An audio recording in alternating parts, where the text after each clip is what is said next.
Nous allons maintenant prendre un autre exemple avec le cas du Pakistan. Regardez dans le nord du pays les provinces montagneuses de la Northwest Frontier Province et les zones tribales. Et bien là, au moins 3 types de violences affectent la population de la région.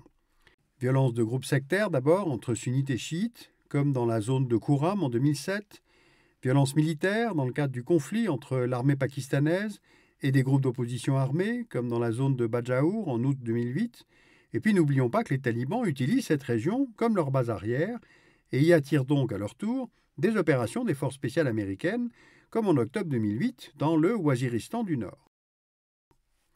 En 2008-2009, MSF intervient pour la première fois dans la vallée de Swat, que contrôlent alors des groupes armés d'opposition pour y pallier le déficit de professionnels de santé.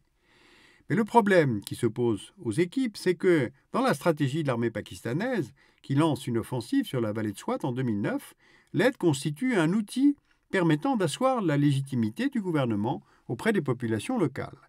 Résultat, les organisations humanitaires sont assimilées à la politique de stabilisation du régime et courent donc le risque, en intervenant, d'être la victime d'attaques ciblées par les mouvements armés. Dès lors, qu'est-ce qu'il faut faire ? Comme au Sri Lanka, MSF cherche alors le compromis.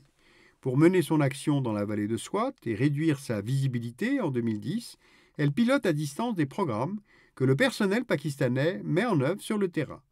C'est en somme un mode opératoire sans présence permanente d'expatriés, mais qui depuis quelques années a permis à MSF de préserver sa liberté d'intervention dans des contextes où l'insécurité prive les populations de secours, comme en Irak ou comme en Somalie.